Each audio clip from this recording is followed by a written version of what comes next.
Okay? Kung paano ka tinrato ng kapwa mo, ganun din yung ibalik mo. Okay? Hindi vice versa. Hindi yung maayos yung pakikitungo sa'yo and then tatablahin mo. Regardless as to whether it was a joke or not, he should have been a gentleman enough to say sorry. Correct. Lalaki ikaw na lang yung mag-concede, ikaw na lang yung magpakumbaba. Huwag mo nang hintayin na i-bash ka or mag-elevate pa to the next level yung galit or bad impression sa'yo ng mga fans. Pero tinalakay kasi sa vlog ni OG Diaz Showbiz Update yung nangyari na alam niyo yun, hindi magandang response ni Jericho Rosales kay Kim Chiu sa Showtime. Okay, akala ko nga tapos na to pero tinalakay nila and mukhang marami pa ring mga fans mga kachika yung hindi fully convinced sa ginawa na pakikipag-usap o pagre-reach out ni Jericho kay Kimi. Bakit? Kasi kagaya nung sinabi ko noong nakaraan, hindi nag-concede si Eko dyan. Hindi siya nagpakumbaba. Wala tayong narinig na kahit konting bakas ng sorry. Bagkos, ang sabi niya lang, how are you? At again, hindi niya na naman alam kung ano ang nangyari. Nung in-interview siya ni Kimi or kinausap siya ni Kimi sa Showtime, wala lang. Ngayon, I don't know what happened. Di ba? So, panoorin natin to mga kaibigan. Tingnan natin to. Si Jericho, dahil nga, dinukot na nga nila yung bati na ni Kim Chiu kay Jericho. Tapos yung sagot ni Jericho na wala lang. Hanggang doon lang. Ayun. Yeah. Actually, sabi pa nga dito ni OG Diaz, baka daw edited. Baka daw kinat. Yun yung sabi rito. Pero eventually, sinabi ni Mama Loy, wala naman daw kinat dyan Di ba? Tingnan natin. Na siya, ang mga chika doon, ang basta si Jericho Rosales. Ayan. Sinabihan ng mga hindi magandang mga statement si Eko. And to be honest mga kachika, dito sa video na to, hindi naman dinash ni OG Diaz ang Kim Pao. Bagkos, pinoint out din nila na mali talaga yung ginawa ni Jericho. Napansin nila. Okay? Kumbaga, hindi lang pala tayo. Pati pala si OG Diaz na nakilalang basher ng Kim Pao, napansin niya rin na si Jericho hindi nagpakumbaba or hindi nagsorry sa nangyaring ito sa Showtime. Kasi controversial to And sabi ko nga nung nakaraan, di ba, kahit na intentional yun or hindi, I would rather say sorry para matapos ang usapan. Wala namang pagpapakumbaba Kinamusta mo si Kimi, ano ibig sabihin ng kamusta mo na yun? Malamang hindi ka sasabihan nung na-hurt siya, mahihiya sa'yo yun. Napakabait kaya ni Kimi, di ba? Mas pipiliin pa ni Kimi na siya na lang yung masaktan kaysa siya yung makasakit. Di ba? Klaseng bisita yan. Diyos ko, bisita, tapos ganyan-ganyan sumagot. Ayan, di ba? Guess lang, tapos ganun sumagot. Parang, kumbaga yung term mga chika, rude daw, rude, bastos daw. Kasi naman yung video na kumakalat, trap, baka naman may kasunod yun. Doon ang nga, nag-judge si Jericho Rosales. And sabi nila nung una, baka daw kinat, okay, baka daw putol yung video. Pero, eventually, natuklasan nila na yun pala ay hindi kinat, hindi inedit. Yun talaga yung naging response ni Jericho kay Kimi. Talagang may, mga chika, sabihin na nating hindi karespe-respetong sagot. Diba? So, napansin din niya nila OG Diaz Agad. Kasi nga, yung video na yun, pinutol. May karugtong pa yun. Diba? Oo. May karugtong yun. Wala lang. Wala lang daw. Wala lang daw kasi yun yung sagot ni Eko. Tapos biglang, wala lang. Yun nga, 17 years na lang hindi nagkasama ni Ann. Yun yung kasunod. Pero hindi naman, wala lang. Yung sinabi na 17 years na silang nagkasama ni Ann, actually, parang sinalo na siya ni Ann dun Kasi naging awkward na lahat. Lahat nakatingin kay Jericho tas wala lang. Parang naipit siya na parang anong nangyari? Anong klaseng sagot to? Tahimik lahat, parang hindi alam kung ano sasabihin. Kaya si Ann, parang sinalo siya and then parang nag-adlib na lang si Ann dyan, nag-freestyle adlib siya nung sasabihin para, alam niyo yun, hindi naman masyadong mabaon sa kahihiyan si Kimi. Diba? Inulit-ulit ko yan Tapos period na. Kumbaga, hindi binawi ni Jericho na, hindi, joke lang. Hindi siya nagsabing joke lang. Okay? Walang sinabing joke lang or I'm sorry sa response ko basta pinagtawanan niya lang, 'di ba? Pag wala lang, tas tawa siya ng tawa. Wala lang. Oh, 'di ba? Hindi niya sinabing joke 'yon. Pero naka-offend siya ron. Hindi lang si Kimi but the entire Kim Pao community. Walang Kaya ganon. naman, kasi 17 years kaming hindi Oo. nagkasama ni Anne ulit. Since Baler, gano'n. Yes. Oh, ay dapat pala babawi at kakakambyo rin si Jericho pagka ganun. Lalo na, syempre, guest siya, tinatanggap siya ng maluwag sa dibdib ng show, hindi ba? So, iniistima siya. So, dapat binabalik din niya yung Diba? Sabi ni OG Diaz, dapat kung siya, okay, ay binibigyan ng respeto doon sa It's Showtime, hinahype yung movie niya, pinopromote, excited lahat, okay, para sa kanya. Dapat ibinabalik niya rin yun. Okay, kung paano ka tinrato ng kapwa mo, ganun din yung ibalik mo. Okay, hindi vice versa, hindi yung maayos yung pakikitungo sa iyo and then tatablahin mo, di ba? So, ayan yung pinag-uusapan nila diyan eh. diba? Kasi minsan baka ma-misinterpret eh. Baka tayo among friends, alam natin na joke-joke yun. Eh, para na sa mga nakakapanood, baka hindi nila i-take yun as a joke, di ba? Correct. Oh, Okay, hindi talaga lahat. Feeling nila, nagtaray ka, di ba? Or binasag mo lang yung yung question na mga... Binasag yung question. Oo, yung parang yung kasahaba-haba. Yun lang, oh. Tapos sa usapan. Ay, Di walang issue, ganon. ay, parang ikaw pala yun. Yes. Oo. Happy? Ganun lang eh. Happy? Oh, yun. Tapos na. Tapos Sobrang usapan. pambabas niya sa akin. Sige, oo, sige. Kaya si OG, hindi na pinabas si Jimmy. Ayan, sabi ni OG, sana nag-sorry na lang. Tapos na. Di ba? Mag-sorry, sabihin na joke yun, hindi sinasadya. Tapos yung usapan eh. Fake news kami? Okay, go. Oh, happy? Ano lang, di ba? Ay, nako, ito na nga. So, dapat, Jericho, next time, dapat pag-joke, i-cambio natin agad. Na joke lang yun, Kim. Kasi syempre, kahit ako naman yung nandoon sa pwesto ni Kim, parang yun lang ang sasagot sa akin. Ang haba-haba ng pasakali ko. Ang ganda-ganda ng intro ko. To ask him na, anong feeling, ganyan-ganyan. Na-misinterpret tuloy. Pero alam naman natin, di ba? Parang loss of words si Madlang people, di ba? Masyadong narinig yung... Ha? Wait. Diyos ko, pati na nga kami ni Jericho. Viral pala yung wala lang. Answer niya kay Kim. siya. Ito na. Sabi niya na naman dyan, mga chika, hindi niya alam yung nangyari. Kung ako sa kanya rito, nag-sorry na lang siya eh. Guys, that was a joke. That was unintentional. Sorry kung yun yung naging interpretation yung sinabi ko. Yun lang eh. So dito wala siyang inadmit, wala siyang inamin, hindi siya nagpakumbaba. Para ang nangyari mga kachika, parang sinasabi niya na wala siyang ginawang mali and tama yung ginawa niya. Yan yung dating dyan. I'm the first one to eat it. I First, she said hi to me. I don't know what happened. I woke up and then ganung balita, so I don't know what happened. Right. I don't know. So I went to text her. I said, hi Kim, what's happening? Why is this happening? I don't know. Are you okay? I asked her. That's Are good. you okay? That's good. Is there something that made you feel uncomfortable? She replied to me and said, All is well. all is well, and then congrats on movie. Right. So I had to check on her right away. So I have no idea. I know. It's new to me, O diba, tumatawa lang siya and wala man lang like, that's a joke or I'm sorry if I made you feel that way, di ba? pero yung pelikula nila na in fairness ang ganda. Oo, di ba? Sabi nga noon, Inglesan naman kayo ng Inglesan. Sabi ni Ann Curtis, so edi okay manood. So ikaw So, ayun mga chika, no? And feeling ko dito sa nangyaring to, parang lesson learned na rin to. Siguro, oo, sabihin natin na maganda yung movie in some way. Nadala rin yan, syempre, nandiyan si Ann Curtis. Pero panigurado na apektuhan to nung ginawang act or ginawang attitude ni Jericho towards Kimi. Okay, nung last day nung promotion nila sa Showtime. 'Di ba? So, ayan. Sabi dito ni Madam Luz Biminda Rapliza, regardless as to whether it was a joke or not, he should have been a gentleman enough to say sorry. Correct.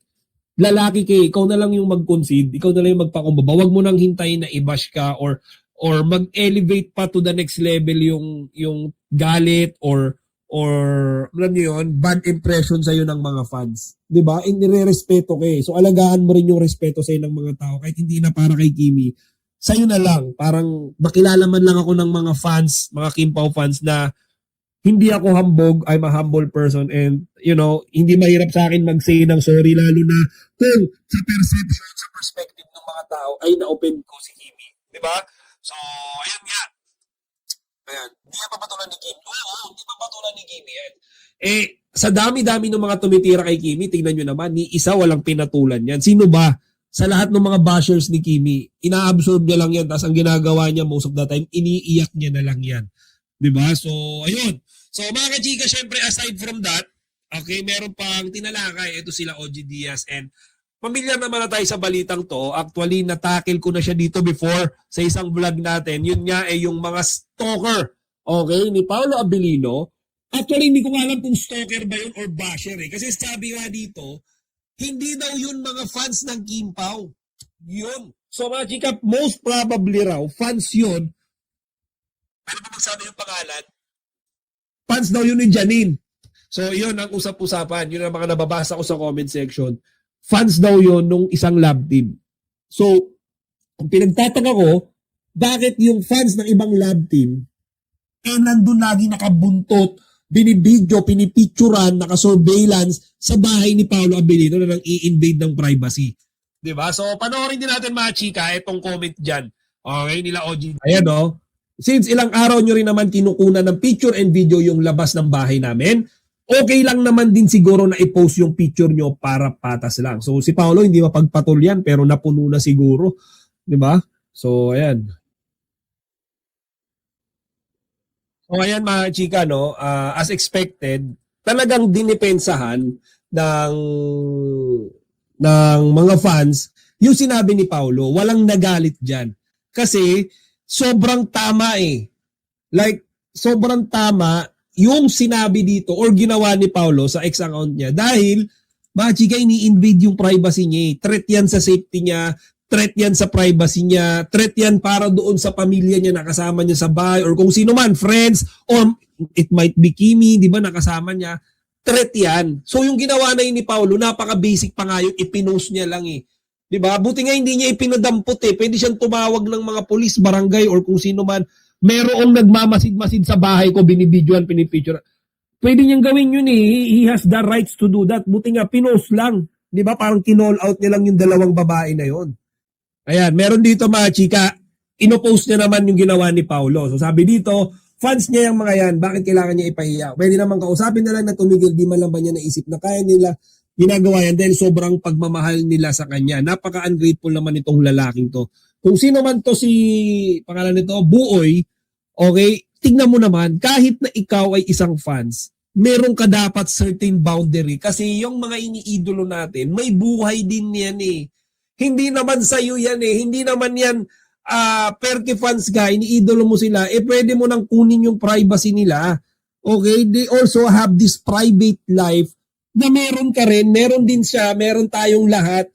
Hindi natin pwedeng kunin yun sa kanila kasi hindi naman perke fans nila tayo. Alipin na natin sila. 'Di ba? Wala silang utang na loob sa atin.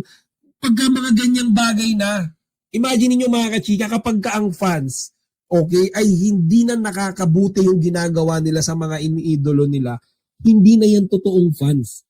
Okay? Kasi yung mga fans, ang lagi nilang iisipin, yung nakabubuti sa mga iniidolo nila. Okay? Kahit na ano pa yan, kahit gaano mo ka-idol, okay, yung isang celebrity, yung isang artista, pagka ikaw ay nakaka-abala, nakaka-sakit, okay, or nakaka-invade na ng privacy nila, hindi ka na totoong fans. Okay? Kumbaga, mga annoyances na lang kayo. Kayo yung parang mga bashers na lang nila. Kasi ang bashers, ang objective niyan, di ba? Manira, manggulo, inisin yung mga celebrity. So, sa ginagawa ng dalawang babaeng yun, tingin nyo ba, deserve nilang respetuhin ni Paolo? Kung sila mismo, hindi nila marespeto si Paolo? Di ba?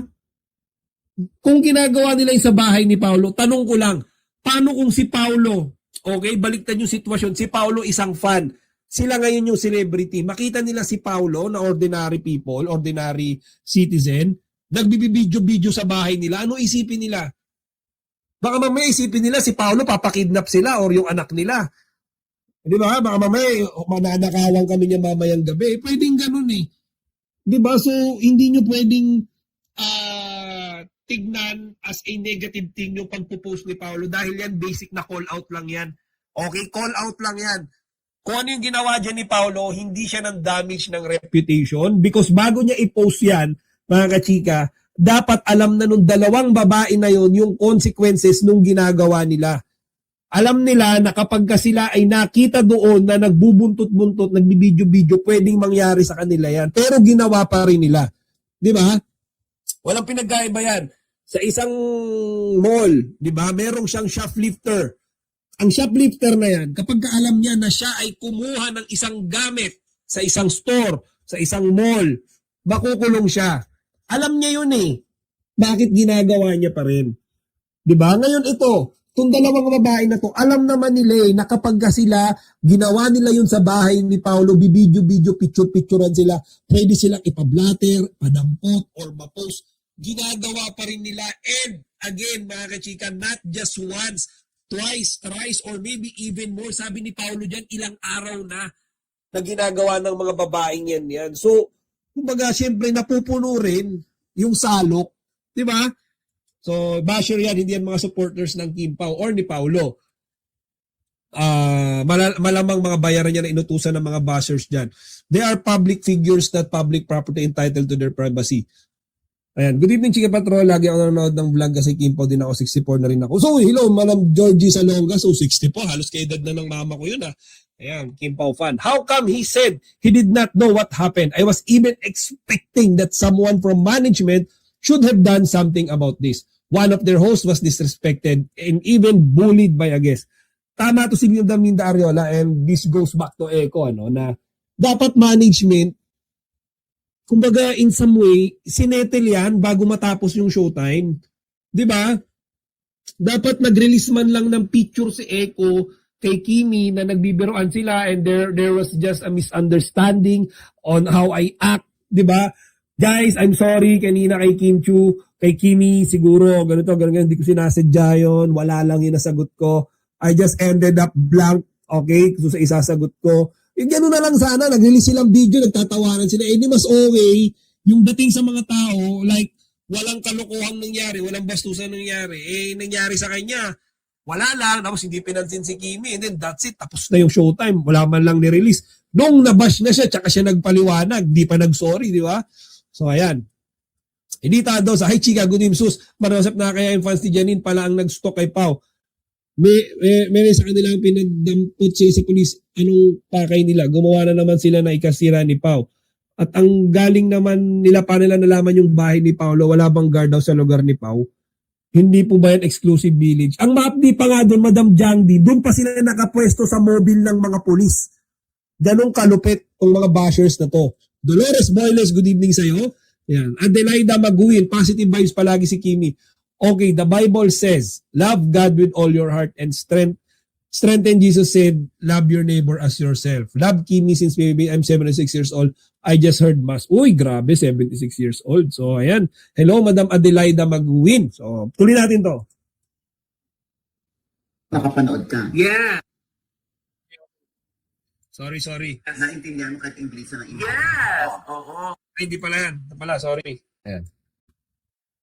Na hindi lahat kayang ibigay sa kanila at dapat ay makontento kung ano lang ang kayang ibigay at ipakita ng kanilang idolo tungkol sa personal nilang buhay. And with that, mga O, di ba? Kung ano lang yung kaya ipakita ng Kim Pao, edi makontento tayo. Let's be thankful. Di ba? Yun na lang. Magkwentuhan tayo, positive vibes tayo, good vibes tayo, magdelulu tayo. It's okay. Wala tayong tinatapakang mga iniidolo natin. Wala tayong sinisiraan, wala tayong binabas. We're just having some kilig moments with our idol. Okay na yun. Di ba? Nagpasalamat pa nga si Kimi tsaka si Paolo doon sa mga gumagawa daw ng video about them.